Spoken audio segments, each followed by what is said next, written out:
NEET से OBC को बाहर फेंक दिया गया है। अब आपका बच्चा नीट के माध्यम से आरक्षण नहीं ले सकता, लेकिन देश भारत के आधी आबादी ओबीसी में कांवड़ ले जाने के अलावा, मंदिरों में घंटा हलाने के अलावा कुछ नहीं है। ज्यादा घबराइएगा नहीं। आपका जो नीट में आरक्षण खत्म कर दिया है, इसके बदले में आपको 27 मंत्री दिए गए हैं। उनको घर पर बुलाइए, उनका सम्मान करिए, माला पहनाइए, क्योंकि इसी के लायक आप बचे हैं। आप नहीं जानते हैं कि झुंझुना दे करके इस सरकार ने आपके पैर काटे हैं। इवन शेड्यूल कास्ट के लोग जो हक वंचित थे, असहाय थे, कमजोर थे, अस्पृश्य थे, वो आज अपने मेहनत करके, संघर्ष करके अपने हक अधिकारों को ले रहे हैं, लेकिन ओबीसी नहीं जाग रहा है। मैं एक बार फिर मैं आपसे कहना चाह रहा हूं, अगर आप चाहते हैं कि आने वाले बच्चे आपके डॉक्टर बने, IAS, PCS, जज, डॉक्टर, इंजीनियर बने, तो जाग जाओ, होश में आ जाओ। ये अंधभक्ति छोड़ दो, ये गुलामी छोड़ दो जो आपके पुरखों ने आपको विरासत में दी है।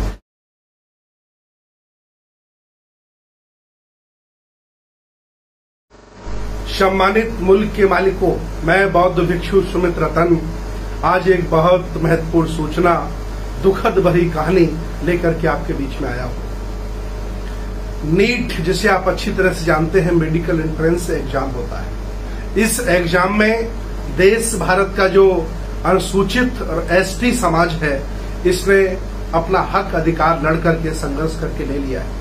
लेकिन जो आधी आबादी है ओबीसी, वो अपने हक अधिकार नहीं ले पाई। अर्थात आज देश भारत के अल्पजनों के चेहरे पर जो मुस्कान है, उस मुस्कान का कारण है क्योंकि नीट से ओबीसी को बाहर फेंक दिया गया है। अब आपका बच्चा नीट के माध्यम से आरक्षण नहीं ले सकता। आधी आबादी को आरक्षण नहीं दिया गया, आपको बाहर कर दिया गया। और रिजर्व कैटेगरी को इसलिए 22% आरक्षण दे दिया गया है क्योंकि उनमें 2 अक्टूबर करने की औकात है। लेकिन देश भारत के आधी आबादी ओबीसी में कांवड़ ले जाने के अलावा, मंदिरों में घंटा हलाने के अलावा कुछ नहीं है। ज्यादा घबराइएगा नहीं। आपका जो नीट में आरक्षण खत्म कर दिया है, इसके बदले में आपको 27 मंत्री दिए गए हैं। उनको घर पर बुलाइए, उनका सम्मान करिए, माला पहनाइए, क्योंकि इसी के लायक आप बचे हैं।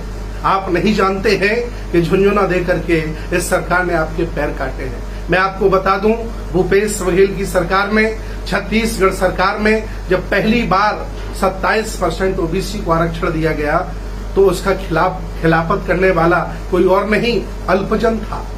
अल्पजन ही याचिका करने वाला था, अल्पजन ही वकील था और अल्पजन ही जज था।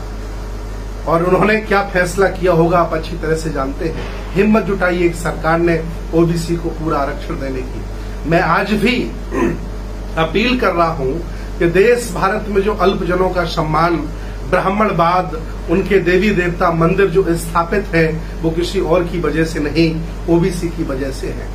और इतना बड़ा कुठाराघात होने के बावजूद भी ओबीसी में कोई उछाल, कोई कह सकते हैं कि क्रांति और आंदोलन नहीं आया। और किसी ओबीसी नेता ने बयान भी नहीं दिया। ताज्जुब वाली बात ये देखिए कि जो आम जनमानस के वोटों से MP, MLA, मंत्री बने, उन्होंने इसके खिलाफ कोई बयान नहीं दिया, एक पत्र भी नहीं लिखा। मैं अपील करता हूं सभी इस देश भारत की आधी आबादी ओबीसी से कि आप इनके घरों में घुस जाइए और इनसे कहिए कि लेटर लिखिए। और एक झुंझुना और पकड़ा दिया गया है कि एक व्यक्ति ने जब पाए लागे करना बंद कर दिया आजमगढ़ में, तो उससे पूछा गया कि भैया पहले आप बहुत सम्मान करते थे, आपने पाए लागा करना बंद क्यों कर दिया है? तो उसने जवाब दिया कि आपने मेरे बच्चों को डॉक्टर बनने से रोक लगा दी है, मैं फिर भी पाए लागी करता रहूं। तो पाए लागी वाले बोले कि तुम भैया नहीं समझ पाओगे, पहली बार हमने ओबीसी प्रधानमंत्री दिया है। अर्थात ज्यादा घबराने की जरूरत नहीं है। आपको ओबीसी प्रधानमंत्री भी मिला है। धीरे धीरे करके आपकी जड़ें काट देगा, आपको तबाह कर देगा, आपको कहीं का नहीं छोड़ेगा। जिस गुलामी से बाबा साहब आपको निकाल के लाए हैं, उसी गुलामी में वापस आपको ले जाना चाहते हैं। उनमें 2 अक्टूबर करने की औकात है, इसलिए नीट में पूरा आरक्षण वो ले गए, आपको बाहर कर दिया गया। आपकी कोई औकात नहीं है। जागो, जागो बहुजन जागो। आप कोई साधारण लोग नहीं है। आपके घरों में संतों, गुरुओं, महापुरुषों ने जन्म लिया है। इस बहुजन आंदोलन की आवाज आप हैं। इस श्रृंखला में सबसे आगे चलने वाले आप हैं। और आप इतने मर चुके होंगे, इतने गए गुजरे हो गए होंगे, मुझे पता नहीं था। आज पूरा देश का जागरूक ओबीसी रो रहा है। इवन शेड्यूल कास्ट के लोग जो हक वंचित थे, असहाय थे, कमजोर थे, अस्पृश्य थे, वो आज अपने मेहनत करके, संघर्ष करके अपने हक अधिकारों को ले रहे हैं, लेकिन ओबीसी नहीं जाग रहा है। मैं आज भी अपील करता हूं कि एक दूसरे का सब साथ दीजिए और सब मिलकर के अलग अलग गुटों में मत बटिए, तभी जाकर के सबके अधिकार सुरक्षित रह पाएंगे। एक बार फिर मैं आपसे कहना चाह रहा हूं, अगर आप चाहते हैं कि आने वाले बच्चे आपके डॉक्टर बने, IAS, PCS, जज, डॉक्टर, इंजीनियर बने, तो जाग जाओ, होश में आ जाओ।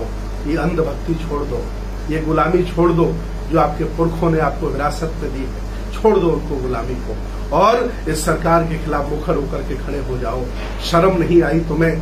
तुम्हारा आरक्षण 27% नीट से बाहर कर दिया गया। शर्म नहीं आई? शर्म करो।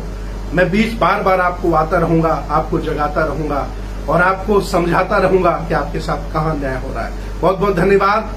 नमो बुद्धाय। जय भीम, जय संविधान, जय किसान, जय जवान, जय श्रमण भारत। धन्यवाद।